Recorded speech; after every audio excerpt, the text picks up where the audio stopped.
I will tell you paano mangyayari yon at kung bakit kinasuhan. Panoorin muna natin ito. Pakinggi. Pasok. Pinakakasuhan ng National Bureau of Investigation si Vice President Sara Duterte ng grave threats at inciting to sedition. Kaugnayan ng pagbabanta umano ng bise sa buhay ni Pangulong Bongbong Marcos. Nasa frontline ng balitang yan si Elaine Fulencio. As expected, ito ang maikling sagot ni Vice President Sara Duterte sa rekomendasyon ng National Bureau of Investigation o NBI sa Department of Justice na kasuhan siya ng grave threats at inciting to sedition. Kaugnay ito ng umano'y pagbabanta ng bise kay Pangulong Bongbong Marcos, First Lady Liza Araneta Marcos at House Speaker Martin Romualdez sa isang online press conference. Isang count ng inciting to sedition at 3 count ng grave threats ang inirekomenda ng NBI. Yung pagkaka-threaten niya sa Pangulo, no, na-incite yung kanyang mga followers, so we take that seriously. Matatanda ang naglabas noon ng sabpinang NBI kay VP Sara, pero 2 beses itong hindi sinipot ng bise. Bagamat tiwalang... Kasi yung, tinan nyo kung bakit gaano kahina yung kaso. First, threaten daw. Grave threat. Ibig sabihin po nun, sa Tagalog, grabbing threat. Hindi. Joke lang po. Magagalit siya yung bobong abogado eh. Hindi. Ibig sabihin po, nag-threat siya.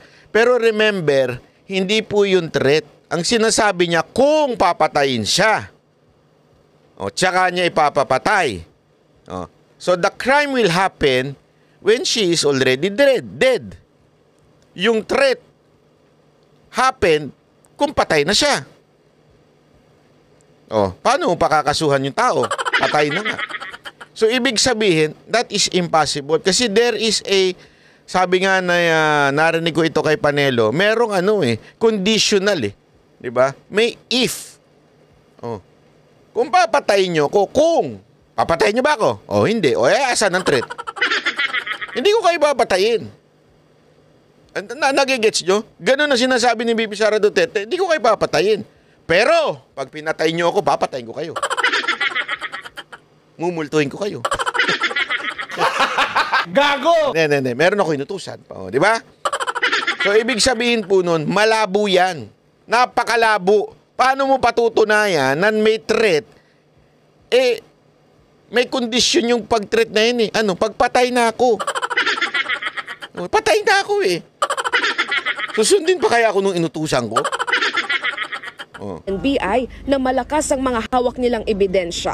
Nasa DOJ pa rin daw ang bola kung magsasampa ng mga kaso o hindi. Ayan. So parang sabi ng NBI, wala na sa amin ang bola. Nandun na kay Romualdez. Si Remulla pala. Hindi, pati si Romualdez.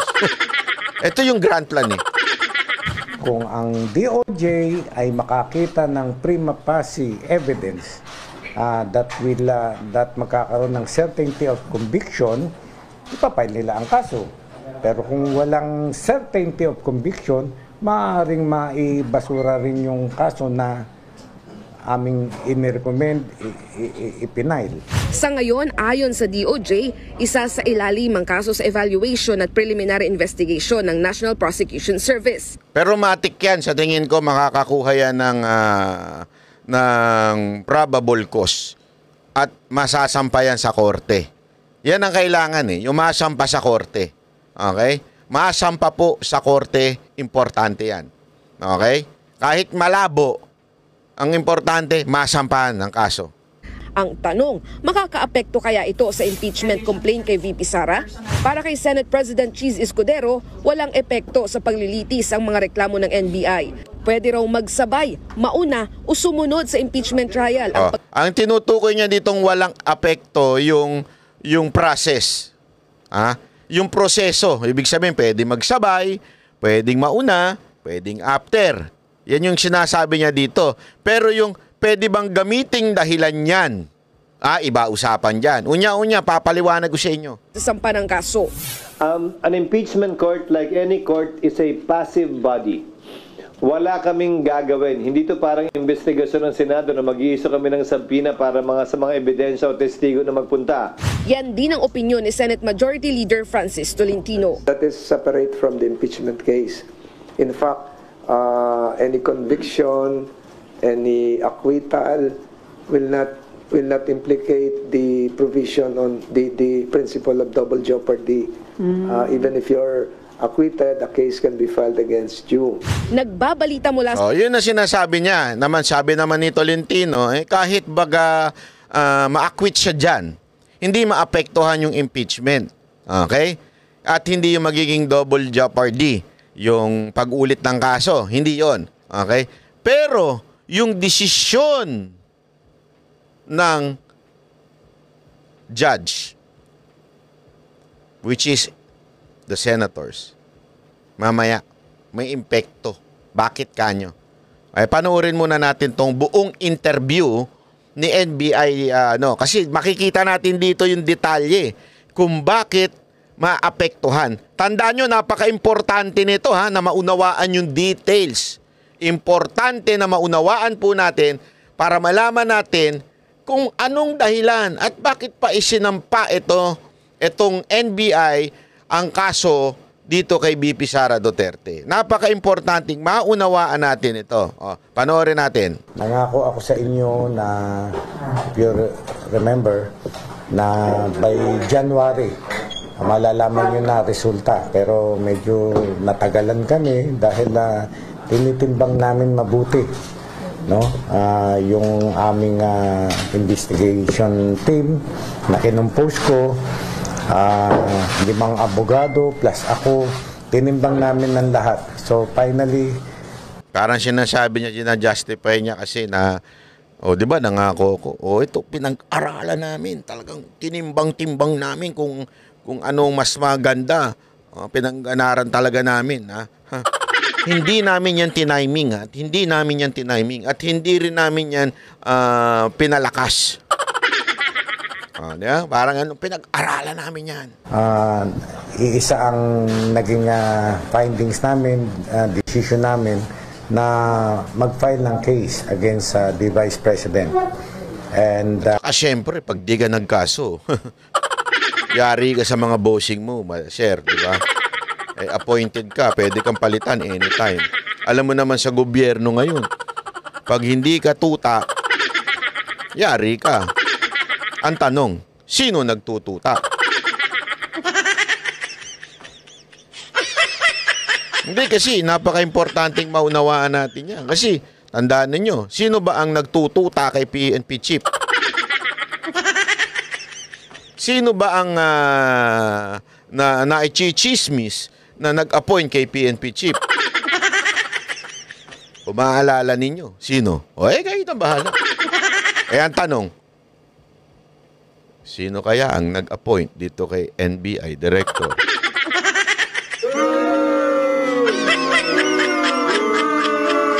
Kaya napaka-importante na sumunod sila sa kautusan ng peking Panginoon. Yung cases, hindi pala cases na ipinail namin ay inciting to sedition and grave threats. Inciting to sedition daw kasi daw, pakinggan ninyo dalawa yon. Tingnan nyo kung gaano kahina yon. Pinaliwanag ko na yung grave threats, di ba? Ito naman, yung inciting to sedition. Ano ba yung inciting to sedition? Mamaya, eto muna, bakit ba nag-inciting to sedition? Etong NBI director. Yun po ay yung pananakot na ginawa sa buhay ng ating Pangulo, ng First Lady at ng Speaker. Ganun po. Na-file na po namin sa DOJ at nasa DOJ na ang bola ngayon. No? I-determine nila. Nagbobolaan lang pala kayo eh. Gago! Hindi. Nandun na ang bola. Kayo naman. Hindi naman sinabi ng bobolahan sila. Kayo talaga. Kung magkukonduct sila ng preliminary investigation at later i-file ang case sa court. no? Titimbangin ng DOJ kung yung bang aming mga inilatag na ebidensya, yung aming investigation ay sufficient para mag-conduct sila ng preliminary investigation. No? Sir, kailan po nag-file ng recommendation ng NBI sa DOJ? Actually, kanina lang. No, kanina lang. Nag-file na kami ng dati, may na-file na kami yung progress report. Tapos yung final report namin ay kanina lamang na-file. Anong form yung final? Kasi as per DOJ, wala pa raw silang official copy ng mga anong oras na rin po? Ay, kanina, meron na. I-send ko sa ating chat group yung receiving ng DOJ. Yung sinabi nila sa press con, yung video, yung isa sa pinaka-substantial evidence o compelling reason as to why we are recommending na mag-file po ng kaso. Yes, kasi open source evidence yun, There was really a Zoom meeting kung saan niya isinabi yung mga threatening remarks niya. Yun ang aming at because of bakit inciting to sedition? Because of the threat. Pakinggan nyo bakit inciting to sedition?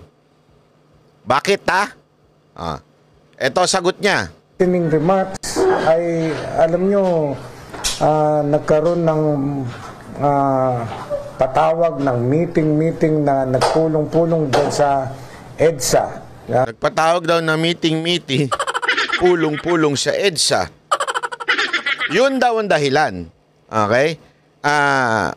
Unya. Pakinggan muna natin si Sir. Patapusin natin. Ang patawag ng meeting na nagpulong-pulong doon sa EDSA yung katahimikan natin ay medyo na bulabog. Ano nabulabog ang katahimikan ng unti-unti? Hindi mo naman masasabing nagulo yung EDSA.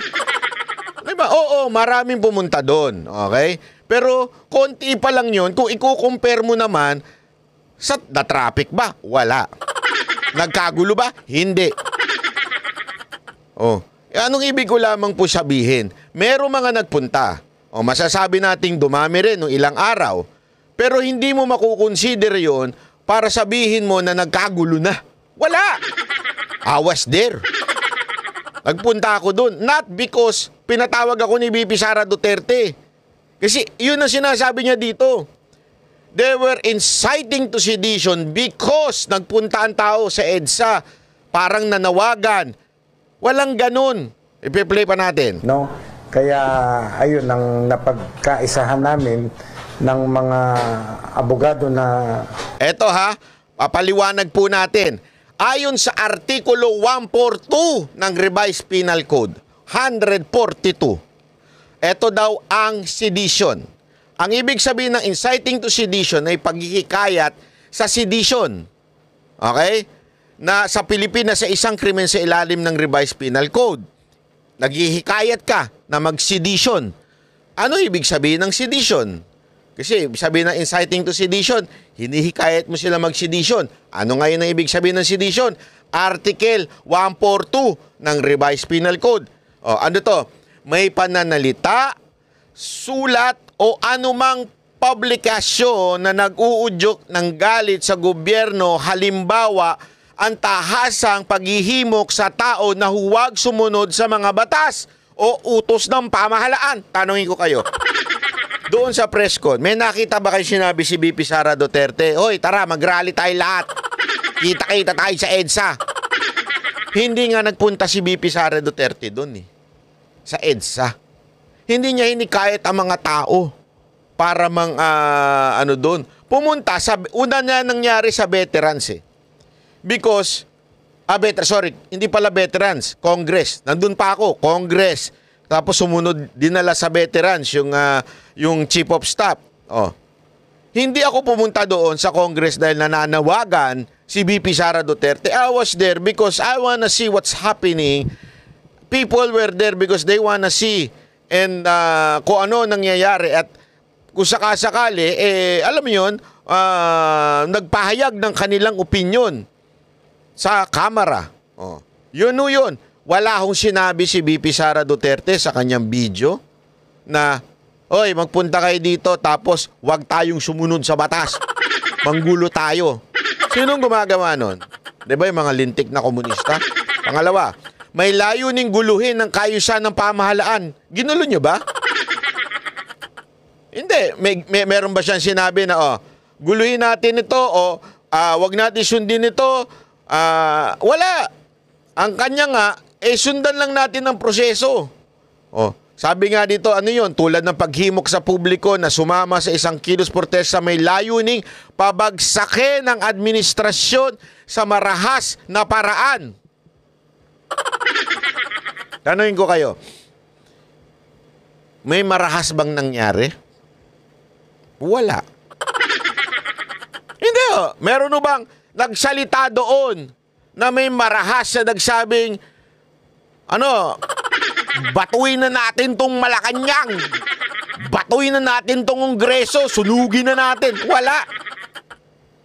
Ano lang meron? Nagpahayag ng kanilang opinyon na protektado ng Bill of Rights ng ating konstitusyon. Pero walang naghimok ng marahas na paraan na labanan ng administrasyon. May nakita kayong kudita? May nakita kayo ng babatuhan? Wala. Number 3, pagpapalaganap ng propaganda laban sa Estado, kasama ritong pagpakalat ng peking impormasyon na maaring magdulot ng takot, galit o kawalan ng tiwala sa gobyerno. Sino ba nagpapakalat ng fake news? Sige nga tanungin ko kayo, sino nagpapakalat ng fake news? Di ba kayo? Yung mga vloggers ninyo, yan ang nagpapakalat ng fake news yung mga vloggers nyo hindi nagpapakalat ang Vice Presidente ever. Do you even have proof na nagpakalat ng mga na pabagsakin ng pamahalaan? Wala.